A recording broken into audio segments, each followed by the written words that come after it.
দর্শক, আমি যদি ভুল না করে থাকি এই মুহূর্তে খামারের সবচেয়ে বড় গরুটা ভাইয়া আমাদের জন্য বের করে দেখাচ্ছেন। আমার পেছনেই দেখতে পাচ্ছেন বিশাল হাতি সাইজের একটা গরু। তো এইটা সম্পর্কে আমি একটু জানতে চাচ্ছি, এত বড় গরু হয়? হ্যাঁ, অবশ্যই এর থেকেও বড় হয়। এটা আচ্ছা। এখনো ওই তুলনায় খুব ছোট। এটা হচ্ছে আপনার ফিজিয়ান জাতের একটা গরু। হ্যাঁ, এটার বর্তমানে ওজন হচ্ছে প্রায় 750 কেজি। হাইট আছে প্রায় 64। হ্যাঁ, দাঁতে হচ্ছে 4 দাঁত থেকে 6 দাঁতে আসছে। কত বয়স হতে পারে? ও বয়স আনুমানিক 3.5 থেকে 4 বছর কাছাকাছি। এটা তো চোখের দেখাতেই বেশ আকর্ষণীয় লাগছে, তারপরও একজন ক্রেতা কেন এই ধরনের গরু কিনবে? এটা কিছু ক্রেতা থাকে যারা খুব বড় গরু পছন্দ করে। সচরাচর এগুলো গরু এত বড় গরু পাওয়া যায় না। তো এগুলো গরু আমরাও যখন কালেকশন করতে যাই তখন আমরা কিছু সংখ্যক এরকম গরু পাওয়া যায়। তো যার জন্য আমরা খামারে কিছু সংখ্যক এরকম গরু রাখছি যাতে আপনি কুরবানিতে একটা বেশি পরিমাণে আপনি মাংস উৎপাদন করতে পারি।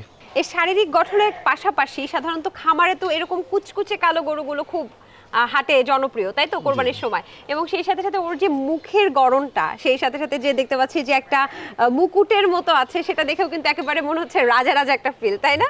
জি, অবশ্যই। আচ্ছা, এটা কি খামারের সবচেয়ে বড় গরু? আমার খামারে সবচেয়ে বড় গরু বর্তমানে। এটার নাম হচ্ছে empire, animal empire cattle farm. তার মানে একটা সাম্রাজ্য। জি। এই সাম্রাজ্যের সবচেয়ে বড় গরুটা কত হ্যাঁ। দিয়ে সেল করবেন তাহলে? এটা এখন যেহেতু ওর ওয়েট হচ্ছে যে আপনি 750 থেকে 800 কেজির কাছাকাছি। হ্যাঁ, ঈদ পর্যন্ত আমরা আশা করি 1000 কেজির কাছাকাছি যাবে। আচ্ছা। হ্যাঁ, তো ওই হিসাবে আমার আস্কিং হচ্ছে 7.5 লাখ টাকা। 7.5 লাখ টাকা কত হলে ছাড়বেন? এখন সেটা কাস্টমার আসতে হবে, কাস্টমারের সাথে বসে কথা বলতে হবে। আমরা কাছাকাছি প্রাইসে চলে আসলে আমি অবশ্যই দেব। এটা কি আসন্ন কোরবানি 2026-এর জন্য? হ্যাঁ, 2026-এর জন্য। এখন বুকিং দিয়ে রাখতে পারবে? হ্যাঁ, এটাও সেই সুবিধাটাও আছে আমাদের এখানে।